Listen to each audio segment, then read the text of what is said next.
All right. Hello out there in TV land. Welcome to This Week in Space.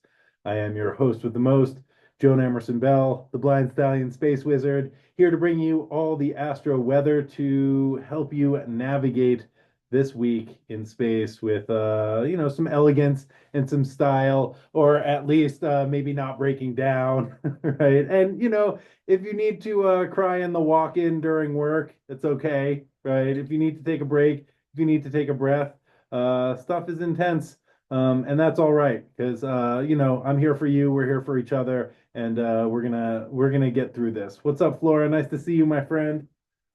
So we have kind of a light week in space. Before I jump into the astrology, I just want to give some announcements. I am back on Instagram, I guess. Just when I thought I was out, they pulled me back in. And so you can find the show every Monday, 11 a.m. Mountain Time, making that 10 a.m. Pacific Time and 1 p.m. Eastern Time on Instagram. I try and go live at that time. I'll let you all know if I have to shift the time if my schedule gets busy, but I like to do it every Monday at this time. So you can tune in live on Instagram, or you can find the replay on YouTube at Camp Wizard Camp. There's a link in my bio on Instagram. If you're watching this on YouTube, then you know where to find it. And I'm also putting out the audio as a podcast, which you can find on Apple and Spotify, and I think other podcast platforms. If there's one that you like that you can't find it on, just let me know and I'll see what I can do to get it out there for you. And I don't know, like sometimes it's nice not to look at things, right? To be able to just do the dishes and have it playing. So you can check that out as a podcast also. It's This Week in Space with three exclamation points, marks, whatever. Also, I just want to give a big shout out to Jeff Hinshaw, Cosmic Cousins, who was on this program last week, and I had a blast doing this with them. You can look back to last week's episode and check them out, check out our conversation, and support their work. Cosmic.cousins on Instagram, and I think it's cosmic.cousins.com or cosmiccousins.com is their website. Great astrologer. I've gotten a reading from them. Fantastic, really brilliant insight. So check out their work. And I don't know, maybe I'll start inviting other astrologers on to help me take care of this report because it was a lot easier having somebody else to bounce ideas off of. Last announcement, I think. I'm going to be speaking at LA Astrofest at the end of April. I believe that's the last weekend of April, like the 25th through the 27th. I'll be giving a talk on astrology and psychological parts work like IFS. That's going to be a lot of fun, and there's a great lineup of speakers. So if you happen to be in the LA area or Southern California and you want to go to a pretty awesome and very affordable astrology conference, check out LA Astrofest. I'll put links in the show notes and bio, etc. And then last thing, before we get into the astrology of the week, I just had the good fortune and great honor to be on the COSME podcast, which was recorded in Tucson and is at the COSME Healing Space, which is a great spot. I highly recommend checking it out. They have a really great program down there. Anyway, I was on the podcast talking with Lisa Warman, the host, about Neptune's ingress into Aries, which is going to be happening at the end of the month, March 30th. Yeah, a lot of stuff going on with that transit. It's kind of a big one. Neptune has a 165-year cycle around the zodiac, so it spends a long time in a sign. And yeah, what's up, Tabitha? And Tabitha was the multiple choice answer, was the facilitator and co-host of that, or like helped to facilitate that project. So I really thank you, Tabitha. It was a great time. And the podcast, I haven't watched it yet because I hate watching myself talk, but I think it came out pretty well. So if you're interested in some big astrological changes, check out that episode. It's on the Cosme podcast. And again, I'll put a link in the show note and in my bio on Instagram. Okay, that's all the advertisements. Let's get into the astrology, shall we? So we have kind of a light week in space.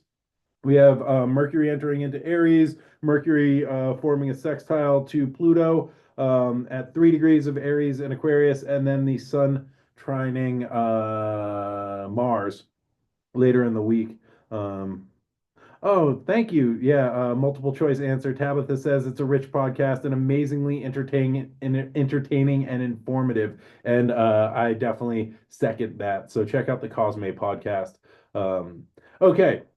So we have kind of a light week in space. However, I want to spend some time talking about Venus retrograde because we are all up in it now. That's right. Venus stationed retrograde at 10 degrees and 50 arc minutes of the cardinal fire sign of Aries last Saturday, March the 1st. And Venus will move back into Pisces on March 27th. They will conjunct the Sun on the 22nd of March at 2 degrees and 39 minutes of Aries, and then they are retrograde until April the 12th when they station direct at 27 degrees and 37 minutes of Pisces. So that's just sort of an overview. So with Venus retrograde, we are rethinking Venusian themes, right? Rethinking our values and aesthetics and relationships, right? So we might be reconsidering who we're in relationship with, right? How do our relationships function? How do we feel in relationship? And what is our relationship with ourselves, right? What might need to shift in our relationship with ourselves or with other people to feel more aligned or feel more connected? Some other themes that come up with the Venus retrograde is what do we like and what do we dislike, right? Venus deals with our values. What am I attracted to and what am I repulsed by? Great astrologer and researcher Nick Deegan Best talks about Venus retrograde cycles as having a lot to do with social justice because it's about what is liked and disliked in society, right? And the sort of societal values coming to the surface, right? Some of these values we might be aligned with, right? Personally, like I'm aligned with things like human rights and social justice. Other people or like other values, other people might be aligned with, right? Like my group is the best, and that group I don't like, right? So these things all tend to come to the surface during Venus retrograde. Um, so in our lifetimes, and I kind of talked about this last week, Venus will only retrograde in 5 zodiac signs, right? So we have Gemini, Capricorn, and early Aquarius, right? So that cusp. Leo and early Virgo, and we just our last Venus retrograde was in that Leo early Virgo on that cusp, and that was March of 2023, I believe. I'll talk about that in a little bit. We also have Aries, and then late Libra and Scorpio. So the last time, yeah, Venus was retrograde was in Leo and Virgo from July to September of 2023. That's the date. This is when the Barbie movie came out, which is a like real great Venus retrograde story. And Chris Brennan and Demetra George talk about this on an episode of the Astrology podcast, which is brilliant, and I highly recommend listening to that. They're both excellent astrologers, and they do a really good breakdown of the Venus retrograde cycle as well as the sort of themes in that movie that track with the Venus retrograde, right? Um, so like the Barbie movie could be read as the retelling of the myth of Inanna, which is a Sumerian Mesopotamian myth about the warrior queen Inanna, who is the queen of heaven and earth, going into the underworld on a journey to reconnect with her or to connect with her shadow side and to reconnect with her values, right? And to gain power through this underworld journey, right? And so the Barbie movie is sort of a tale about that, right? Going into on an underworld journey to reconnect with one's core values, and then realizing that your empire has been usurped by an insecure bro played by Ryan Gosling. And I think all of us are kind of experiencing that in the world to some extent, which is like pretty uncomfortable. Except for the insecure bros are nowhere near as attractive as Ryan Gosling, and that's really disappointing. Anyway, last time Venus was retrograde in Aries and Pisces was March and April of 2017, right? So it's a good idea to think back to what was going on around that time for you.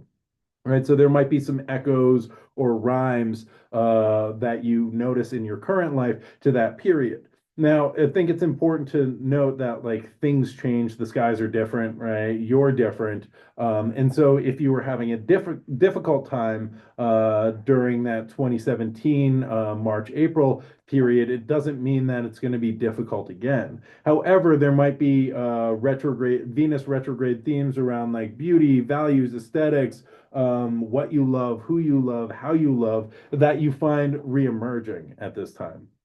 For me personally, that was a really transformative part of my life.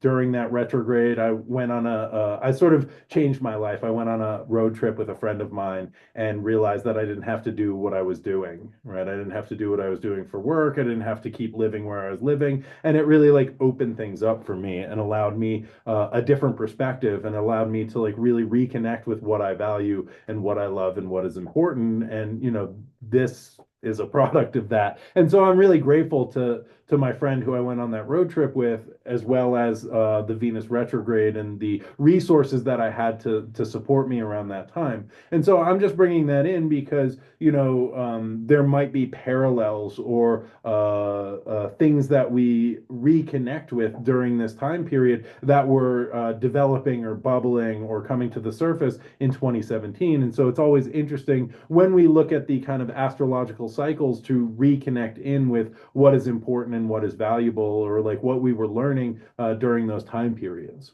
right? So Venus retrograde is a time of rethinking our values. Because of this, it has a lot to do with human rights and issues of equality, right? We are reconsidering what we like and what we don't like. Um, Right. So I think because of this, it can also intensify feelings in the dominant culture, which exerts pressure on marginalized groups. Right. And so the Venus retrograde implies this descent. And anytime we descend, we meet the shadow. Right. And so for groups outside of the dominant paradigm, there can be a push for greater equality and human rights. Right. Because the retrograde causes us to ask, does this feel okay? Am I okay with this? Is this aligned with my values? Right. And what might need to shift for me to feel a little better, to feel a little bit more love, to feel a little bit more joy. Right. And we might recognize during these periods, these conditions are unacceptable or that they go against my values. Right. And this may no longer be tolerable. And so that this can initiate a push for social change. I mean, this can also initiate changes within ourselves, right? As we meet our personal shadow, and it can initiate cultural changes, right? Or push for social change as we meet our collective shadow. So Venus is beginning their retrograde in Aries, a sign where Venus is in detriment, right? They are far from their home, so they don't have access to their normal resources. And this can mean that Venus needs to be a little bit more creative in the ways that they get their needs met, right? Aries is hot and fast moving and is willing to speak out and to take action for what's important. Right. And a really good example of Venus retrograde in Aries is John Lennon and Yoko Ono's Bed In, which occurred after their wedding. It was their honeymoon in 1969, and they spent like a week in bed from March 25th to March 31st in 1969 in a hotel room in Amsterdam as a way of protesting the Vietnam War. Right, and they invited the press and filmed the event and or art piece or protest or whatever it was, and they did this as a way to promote world peace. And they held up signs that said "hair peace" and "bed peace," right? Which I think is kind of this is like really Venusian, right? This is a really great example of Venus in Aries, needing to be very creative about how they express themselves, how they express their Venusian values, how they express their this is what's important to me, right? And like, this is pretty revolutionary. Laying down and taking it easy for what one believes in, I think, is a great image of a Venusian revolution. And like we can talk, like we can have a discussion about like privilege, et cetera, et cetera. But I think that this was a statement, right? Like anti-capitalist statement. I'm not going to do anything. I'm just going to stay in bed. We're going to love each other. Very Venusian, right? Staying in bed all day is a like very Venusian action, right? And I think that this is a really good image of a Venusian revolution, right? And this idea of Venusian revolution is really important. And I've been talking about this for a minute, but I want to like push this forward during this Venus retrograde, right? Because Venus is ruling Taurus, which is the sign where Uranus currently is, right? And Uranus is the planet of revolution and social change. And so, I think that there is this connection between our Venusian values, what feels good, what brings us joy, right? What brings us pleasure, and this being a revolutionary act, right? And so Venus in Aries can want to take action for social justice and social change, but it needs to do it in a Venusian way and in a way that feels good. This could also look like considering what we buy and where we buy our products from, right? Venus loves to shop, right? But to think about where am I giving my money? Where am I putting my value, right? Where am I putting the value of the currency that I've worked hard for? And economic boycotts have had a huge impact on social change for centuries, generations, right? And so Venus says, make the revolution beautiful, which is important because the fascists try and stamp out creativity and love and beauty. Venus is the natural enemy of the Nazis, right? And they hate it. They hate love. They hate creativity, right? So I think having a Venusian revolution is incredibly important, right? And I think this is a really good way to think about counteracting the forces of oppression and hatred that are trying to bubble to the surface these days, right? Venus also says, make it fun. Venus says, if I can't dance, it's not my revolution. And that's a quote from the great anarchist Emma Goldman. Right. So these are just some of the things that I think about as, as I'm spending time, right, and we're spending time reconsidering what we love, how we love, who we love, and what our values really are, right, and what our relationships are, right? What we bring to our relationship, what we receive from our relationship. And as Venus begins to make their journey into the underworld. So Venus retrograde is associated with myths of descent. Right. In these myths, Venus enters the underworld and is stripped of pretense and identification with false ego. Right. And when we experience this process, it helps us to identify our core values. Right. What is so important that we can't live without it? What do I love? And what am I not into? Right. This is an opportunity to reconnect with the true self and to deepen our connection with what we value.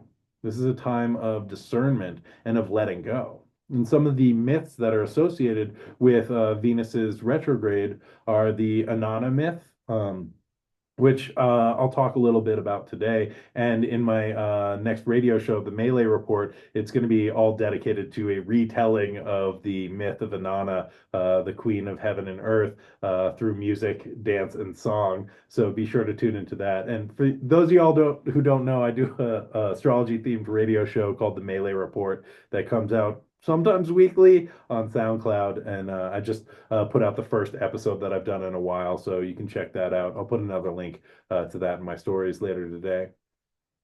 Anyway, there's other descent myths like the myth of Cupid and Psyche, where Psyche, which is a synonym for soul, goes into the underworld. Well, goes through a number of trials that are inflicted upon her by Aphrodite, but in the end, she goes into the underworld to retrieve a jar of beauty lotion from Persephone and bring it up to Aphrodite. And as she's bringing it up after like all of these trials that she's been to, she's like, "Fuck this bitch," and like uses the cream and ends up dying. But Cupid, Aphrodite's son, and Psyche's lover, comes down, can't live without her, and revives her, and they are married. And part of this myth, this story, is about coming to our like coming into our own power, right? Coming into our true essence and being able to make the choice, like, yeah, this is mine. I worked for this. I did this, right? This is my power. And the sort of like death of the false self or the old self or the naive self and a rebirth as somebody who is able to integrate parts of their psyche, right, parts of their system, and open to what they desire and what they love instead of being closed off from it, right? Other myths that are associated with this is Lucifer, right, the light bringer, and their descent from heaven to earth, right? And Lucifer is associated with the morning star, and Venus in their morning star phase is Luciferian, right? They are the light bringer. They herald the coming of the sun, and they are risen before the sun. And Venus is now moving into their morning star phase as a result of this retrograde. Right.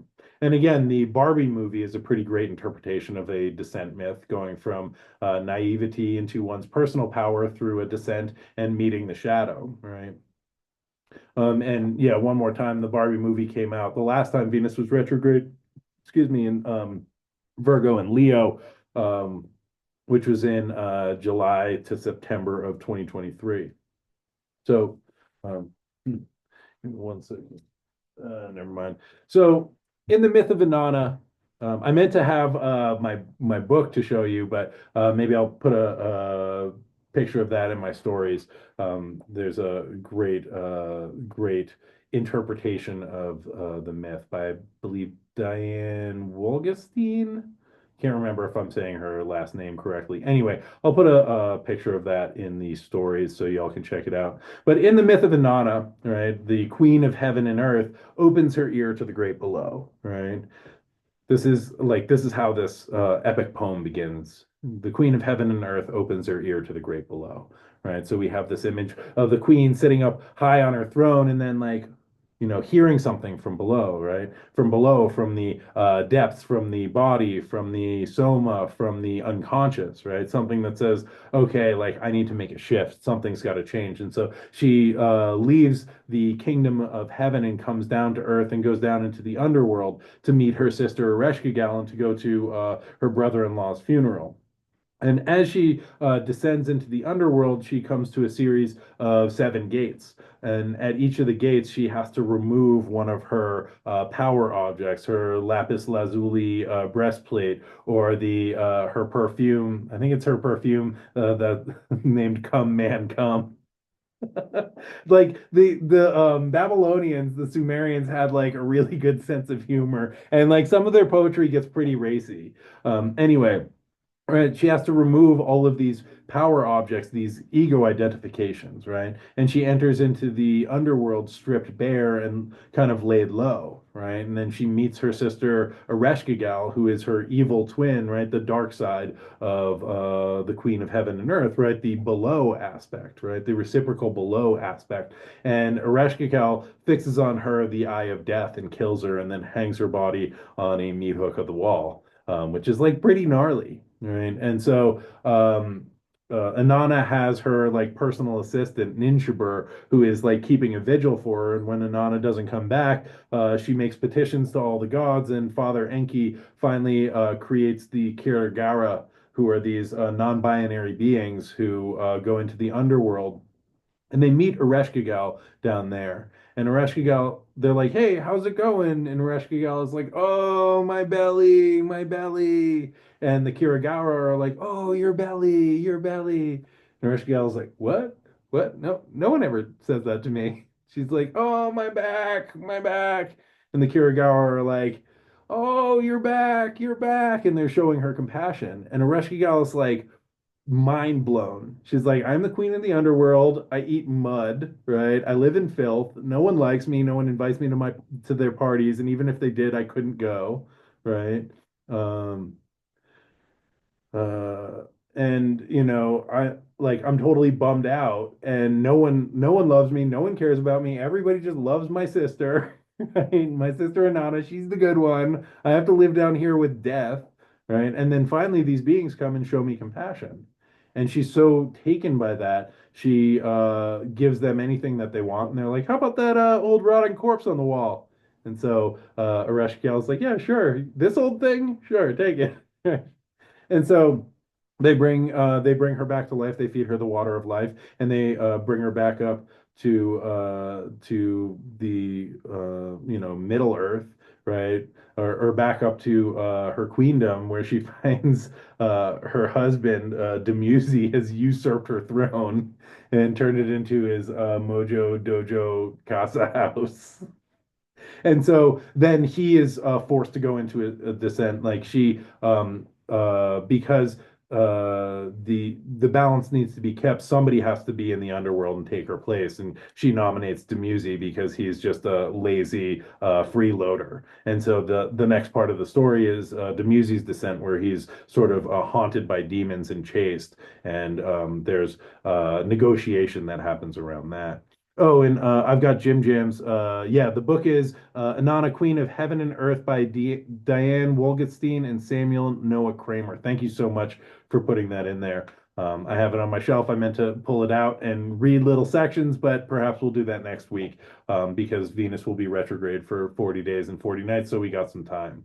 But the story like really brings up these themes of letting go of old ego identifications, being stripped of our kind of power objects, the thing that's like, this is me, this is what makes me beautiful, this is what makes me strong, this is why people like me, right? I am an astrologer, this is why people like me, right? And being able to like let that go, right? And get down to our core essence and then meet the sort of vulnerable shadow part of ourselves, right? The part that's been rejected or relegated to the shadows or has to live in the land of the dead, right? Where it smells bad and things are uncomfortable and difficult. And being able to show that part compassion. Oh, you're back, you're back.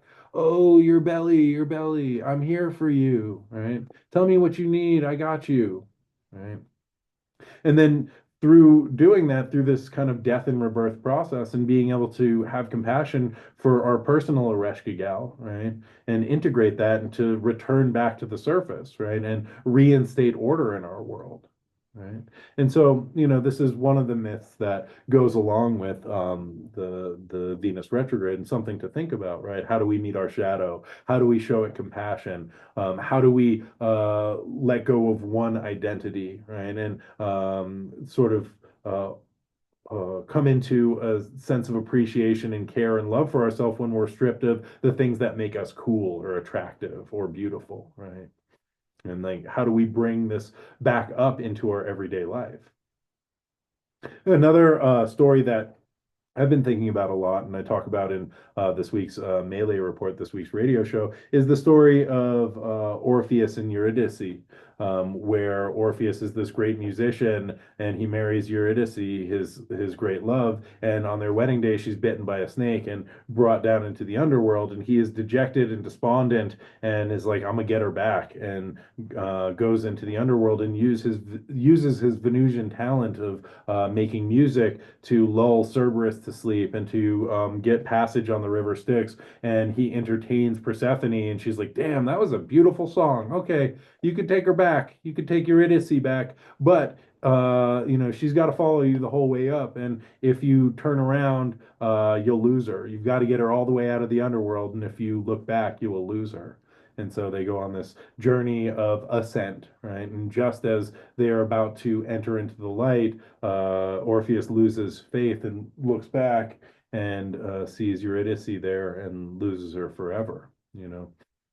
And this is this tragic tale, but this is also this descent and another like kind of form of descent where there's the descent with the like these are my talents, and then the bringing her up and loses her, and then Orpheus goes on his own descent where he is killed by Maenads, the followers of Dionysus, and he goes into the underworld and is rejoined with her, right? And he gives up his musical talent because he's so sad, right? And lets go of everything, and then is killed and reunited with his love. So again, a reorientation to what we value and what we can't live without and what we don't want to live without and what we truly love, right? And so, you know, um, and I think, I'll kind of round out my spiel on the Venus retrograde and some of the mythology, just talking about Bell Hooks, who is somebody that I really appreciate, who wrote a great book called All About Love. And in this book, Bell Hooks advocates for living with an ethic of love, or a love ethic, right? Which she describes as engaging in all the dimensions of love: care, commitment, trust, responsibility, respect, and knowledge in our everyday lives. Right? And so engaging in these values on a daily basis can transform our lives, not just with our partners and friends and families, right? But with strangers and neutral people, right? How do we offer the strangers in our lives, or the neutral people in our lives, or like even the people that we don't really like? How do we treat them with trust and compassion and care, right? Even the people that we find annoying and challenging, right? And so, without practices of love, like trust and compassion, like care and respect, we can easily fall into competing with other people, right? Or judging them, or resenting them, right? And there's this Buddhist practice of mudita, which is, being able to, it's contagious joy, right? Being able to appreciate the joy of others, right? And to feel joy when others are feeling joy, instead of like competing with them, right? And I think that there's an immense amount of social pressure that tells us we need to fight each other for the scarce amount of resources that are available. However, when we practice approaching all of the aspects of our lives with a love ethic, or with mudita, we diffuse this like harmful programming. And on some levels, we are able to engage with others and the animate world in a kind and respectful way. And I think this is a really revolutionary act, right? And in All About Love, Bell Hooks says, indeed, all great movements for social justice in our society have strongly emphasized the love ethic. And so, as we're talking about a Venusian revolution, as we're talking about Venus's descent into the underworld to access that like depth of personal power, to think about, a Venusian revolution and the ways that we can connect with an ethic of love to support our values moving forward individually, collectively, societally, globally, etc. So, all right, how's everybody doing out there? Everybody sticking with me? I Sorry that spiel was a little long, but I don't know. Venus retrograde is, I think, a very important time. And I kind of love it. It feels like a very vital time in life, and a really good way of connecting with what's important. So, moving on to this week. Monday, March the 3rd, we have Mercury entering Aries. Just a heads up in the Mercury cycle, Mercury will station retrograde on March 15th at 9 degrees and 35 arc minutes of Aries, just 1 degree away from where Venus stationed retrograde. They will retrograde back into Pisces on March 29th, and then station direct at 26 degrees of Pisces on March 27th, and then they will re-enter Aries on April the 16th. So Aries is cardinal fire. It is igniting, right? It is initiating. Mercury deals with communication and information processing. Aries is kind of Mercury in Aries is apt to say what's on their mind and to not hold back, right? In Pisces, Mercury was kind of going into the depths and arriving at deep answers. In Aries, Mercury is just telling you what they think or how it is, right? They're kind of like giving you, they're like, oh, I've contemplated this for a little while, like this is how it is, and then they're just going to walk away, right? Aries is not the most delicate sign, and so Mercury here is probably not going to pull its punches. They're more likely to blurt out whatever they think without really considering the impact that it might have on others. There may be a quality with Mercury in Aries of trying to prove oneself, or to prove the validity of their ideas. I think there's a lot in the Aries archetype about belonging, about arriving on the scene, and about needing to like prove oneself. Right? Aries is a Mars ruled sign, but it's also a place where the sun is exalted, right? So Mercury in Aries might be keen on speaking their mind and also speaking up for their ideas and their ideals. Um, uh, yeah, so Mercury being in the sign of the sun's exaltation, right? There's a sense of like authority and leadership, and this is important, right? The thing that I have to say is important, right? And so there might be the more of an impetus to speak out against injustice, to express political beliefs, to tell people off, to call people out.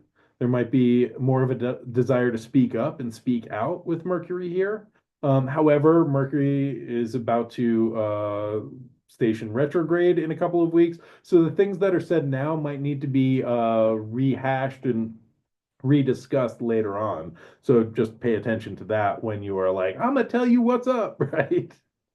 Um, Mercury in Aries also is like starting thoughts, right? Aries is initiating cardinal fire, right? It's starting a fire. So this is the beginning of an idea, which it might not have the follow through for, right? But they have the idea. And they're always willing to begin something new, right? So again, Aries is cardinal fire, so it's beginning in a process or an idea, right? And then we need that fixed energy of Taurus, which comes next, to sustain and maintain this spark or idea. So Mercury and Aries may not care if the idea is maintained, right? Sometimes it's enough to just put it out there and trust whoever needs to hear it will hear it. And then they move on to the next idea. They're really quick moving here, right? They can be really quick-witted. However, Mercury is slowing down and preparing to station retrograde, right? So what happens when this planet, who is used to moving really quickly, who is in like a fast-paced sign and feeling inspired by the fiery energy of Aries, is forced to slow down and consider what they are saying and what they are doing, right? And this year we're experiencing Mercury retrogrades primarily in fire signs with some movement back into water. And so we're rethinking what fires we are kindling, how we are sustaining these fires, and how we are sharing the warmth and the light from the fires we are tending. And we'll talk about this more in a few weeks when Mercury actually stations retrograde. But now we can sort of notice the places where we feel the drive of Aries to start new projects or express new ideas, or even the places where we don't have that like normal filter and we want to like speak our minds, right? Or we feel moved to sort of express ourselves to say this is how it is, or this is how it needs to be, or this is what's important to me, right? And we can notice the places where we might feel the need to slow down or where the ideas are not flowing so freely. And also, again, we want to consider what we say and start now. And these things may need to be revised, rethought, or even redacted or retracted in the coming weeks as Mercury moves retrograde back over these degrees. So, on Wednesday, March the 5th, Mercury in Aries sextiles Pluto in Aquarius, and this is occurring at 3 degrees. So Mercury in mythology, right, is the psychopomp. They have the ability to move between worlds. They bring souls to the underworld or help them to navigate their way back up to the land of the living. Right? Mercury is the only being who can move between realms in this way, and certainly one of the only energies who can go to the underworld and leave freely and return to the other realms, right? And because of this, they have a special relationship with Hades Pluto, and they share a helmet of invisibility, which allows them to walk unseen through the world. And so midweek, we have this supportive sextile between Mercury and Aries and Pluto and Aquarius, right? And sextile is a communicative and kind of creative aspect that can provide opportunity if we kind of like put the effort in. Mercury here is coming into the supportive aspect with Pluto, which can help us move below the surface, right? Pluto, again, ruling the underworld, right? Can help us kind of go between these worlds of our normative consciousness and sort of a deeper depth, right? Can help us to access the depth of situations or to think deeper thoughts or to go like deeper into experiences. This transit can kind of provide the access to the underbelly, right? Or to the like inner workings of something. Can help us to get to deeper truths, provide access to hidden information that has either been hidden by others or hidden by our psyches because, it might be uncomfortable or difficult to process. And, one of the questions to ask ourselves is, do we actually want to know, right? And what is the cost of knowing? So Mercury can really want, like in this relationship with Pluto, can really want to get to the bottom of the thing. They want to get to the bottom of things. They may move into a bit of a detective role. So we also might find that we have access to unconscious information that might not always feel available to us, right?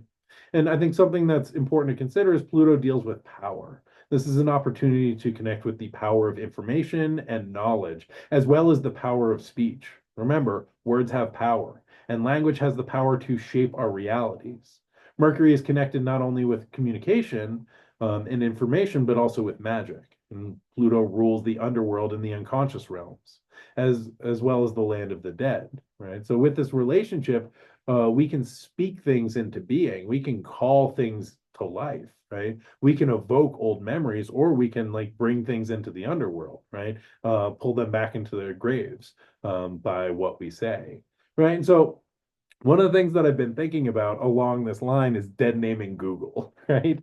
And let me explain this, right? For a long time, I think everybody's like, oh, I Google that, I Google that, I Google this thing, right? And we've sort of used the name of this company as the name of the service or the internet or search engine, right? And we've kind of conflated this company, who is like, I don't know, arguably like doing some toxic things in the world with the ability to look up and retrieve information, right? And so by not referring to that company as the search engine, I think reduces some of its power in our psyches and lives, right?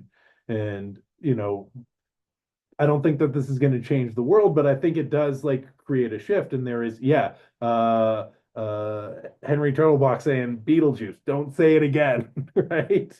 Um, right. So instead of being like, I'm a Beetlejuice that thing, right?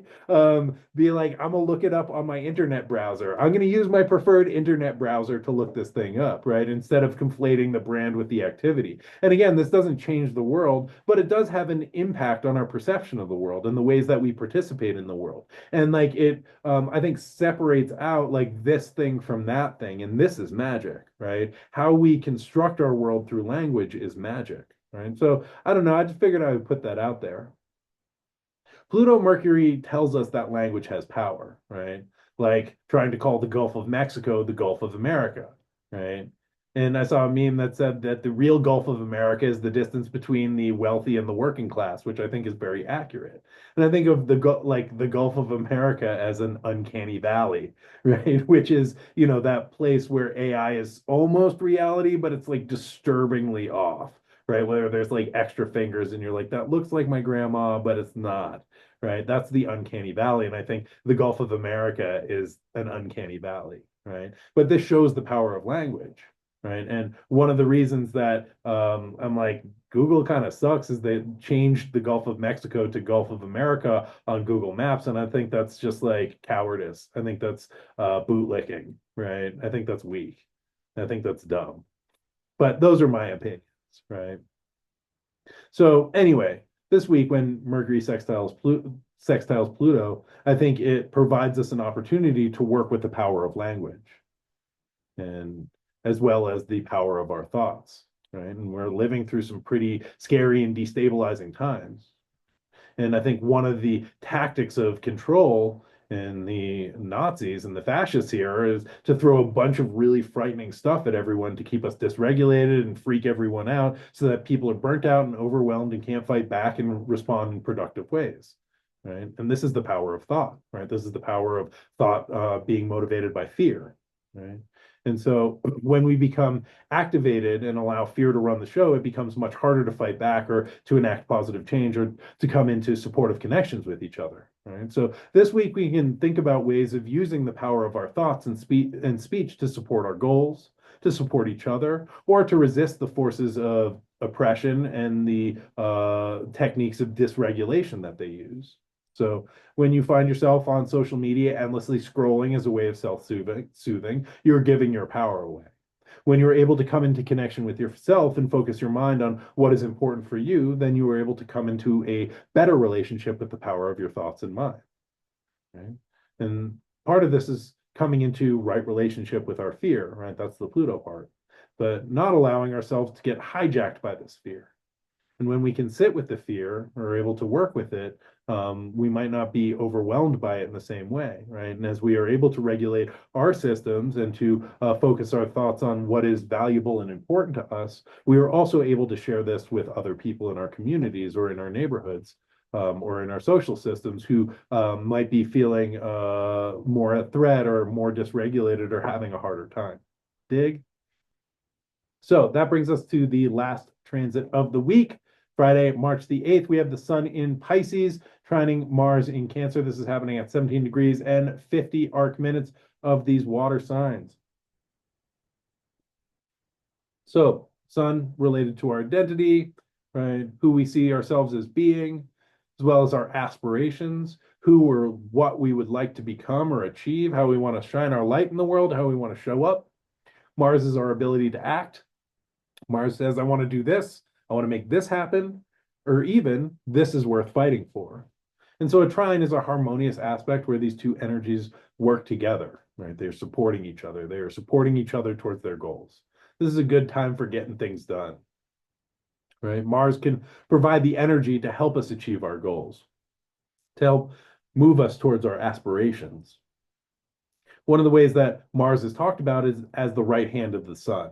It attacks the problem. It is like the army of the sun. It takes action on behalf of the sun's desires and ideals. The sun provides the vision, and Mars provides the energy and the willpower to achieve that vision. So there's an opportunity to take bold action or to achieve things based on this solar vision this week, right? This transit supports courage and confidence, right? And this is a water trine, meaning that this is a harmonious relationship occurring in the intuitive and emotional realm. Right? So the sun in Pisces is looking at this big picture and kind of plumbing the depths of situations and our relationship with the self. The wisdom that the sun is receiving from these deep intuitive waters of Pisces may be helpful in kind of supporting Mars, who is direct but still in their fall in Cancer, right? And a planet in its fall is in a hole or a depression, right? And Mars is like, oh, I don't want, I'm sick of fighting. I hate it. Every time I try and do something, like people get mad at me, right? I'm just not going to do anything anymore. And the sun can come along and be like, nah, dude, like I've got this beautiful vision, right? This, like, help me out with this, right? So I think that the sun can really uplift Mars, right? And it might help Mars to reorient to what is worth fighting for, right? It might help to reshape the way that Mars perceives the situation as the sun provides this bigger kind of Piscean view, right? That, oh, like this was difficult and this didn't work out, or like this was frustrating. But if we just look at the bigger picture, we can see how this fits into something much larger than this one action that Mars might be frustrated over, right? And the sun trine Mars can help us to get things done, right? It provides this motivation to act. And as we get things done, it builds confidence. And as we do the difficult things, it helps us to develop the courage to try new and more challenging things. And then we can look at the evidence of the difficult things that we have achieved. And this helps us to feel brave and so that we can face new and other challenging situations. So something that you might want to think about this week is like, oh man, like where have I been brave?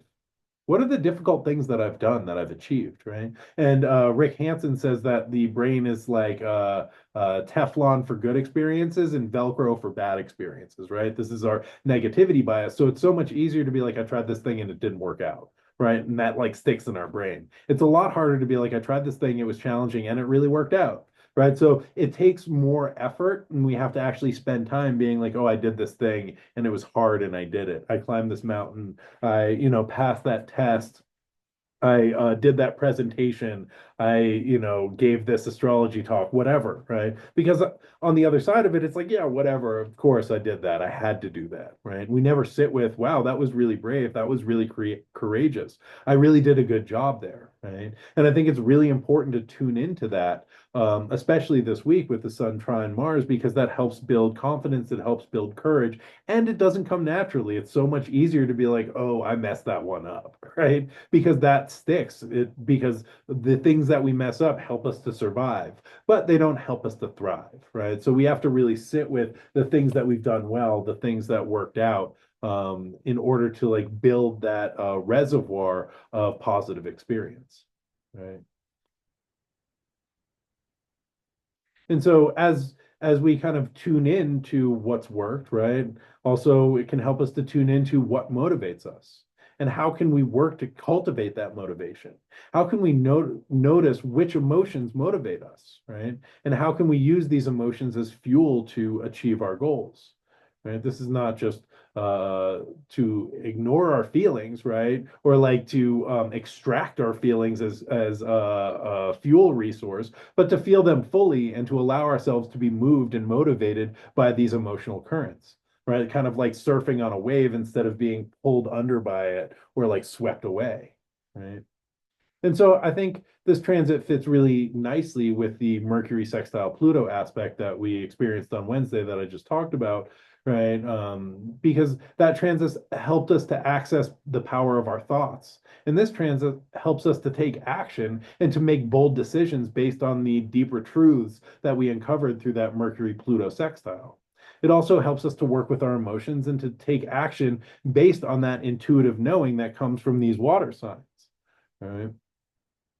And I think that part of the wisdom of that Pluto Mercury sextile helps us to connect with this deeper wisdom and this intuition and the deep knowing of the unconscious. Right. And as we allow some space to connect with that, it can help us to take action from that place of deeper knowing. This is a really good time to consider ideas of right action. What are the feelings and forces and impulses that are motivating you to act? How do we bring our actions into alignment with our authentic self and with our deep mind and that deep sense of intuitive knowing? Right? Just watch out that emotions don't run away with you. Mars in Cancer can be wanting to take action from a kind of like defensive or wounded or activating place. And I think that's why the Sun in Pisces is helping to stabilize it and to help us to look at the big picture, right? We need the sun in this relationship here as the good leader who is connected to their emotions, but not being kind of ridden by them or swept away by them. The sun who is like leading the army of Mars, right? The sun is not if the sun is not staying in alignment with the greater goal and higher aspiration, Mars just might fall into lashing out or acting defensively, right? Or just fighting for the sake of fighting because they are having a hard time or bored or don't know what else to do. Right. So there's an opportunity here to bring our ideals and actions into alignment, which can be very beneficial, but it takes some awareness. And hey, and so yeah, that, my friends, is all the astro weather that is fit to print. Thank you for tuning in. I appreciate you all out there in TV land. I hope that this was helpful for somebody. Again, I will release this as a YouTube video for those of y'all on the Instagram. For those of y'all on the YouTube, I do this live 11 a.m. Mountain Time on Mondays. That's 10 a.m. Pacific Time, 1 p.m. Eastern Time. And it gets released on the YouTube that you can watch at your leisure. I also have started releasing it as a podcast called This Week in Space with three exclamation points, not to be confused with This Week in Space with 0 exclamation points, which is a astronomy podcast, and I know nothing about astronomy. Don't worry, Ashley. It's on the YouTube. You can watch it. You can watch it at your leisure. Yeah, so anyway, it's a podcast, it's a YouTube, it's an Instagram Live, it's everywhere you want to be. So check it out, like and subscribe, follow me, share it with people. I don't know if you want to. Um, but yeah, I don't know. I like doing this and I like getting the word out. So before I let you all go, just a couple announcements. I am going to be talking at LA Astrofest. I'll be there between the 25th and 27th of April. It's going to be a great astrology conference in LA in Highland Park. And yeah, between 25th and 27th of April, we're going to have some great astrologers there. Sam Reynolds is going to be talking and giving a workshop. Diana Rose Harper, who's a fantastic astrologer, will be speaking and giving a workshop. Ooh, you have a wonderful week yourself. What else? Yeah, I don't know. Come check me out in LA. I'm going to be giving a talk on psychology and astrology. It's going to be a lot of fun. Also, I'm on the COSME podcast, which is fantastic. I just recorded an episode with Lisa Warman talking about Neptune's ingress into Aries, which is going to be occurring on March 30th, and Neptune will be in Aries for like 13 years. So I don't know. There's a lot to talk about. I had a great time on that podcast. That podcast is fantastic. I'll put a link in the show notes and a link in my bio if y'all want to check that out and get prepared for Neptune's ingress into Aries, which is, one of the bigger transits of the decade. So something to check out there. And I don't know. I think that might be it. Yeah. Thanks for tuning in. Thanks for being there. I really appreciate y'all, and I hope you all have a great week in space. And oh yeah, check out the Melee Report. It's my astrology themed radio show. All the astro weather you never thought you needed, set to all the music you never thought you would hear. That comes out on SoundCloud weekly sometimes. This coming week, I'm going to do a deep dive into the myth of Anana through music and dance. So that's a great thing to look forward to. I got some great tunes prepared for that. And yeah, we'll be talking all about Venus in retrograde through the myth of Anana. And yeah, there's a link in my bio to check that out. I'll put another link in my stories, and I'll put a link in the show notes on the YouTube. All right, that's it. Thank you, everybody. Thanks for being here. I hope you have a great week in space. And until next time, be good to yourselves, be good to each other. And as always, may the force be with you. Bye now. See you next week.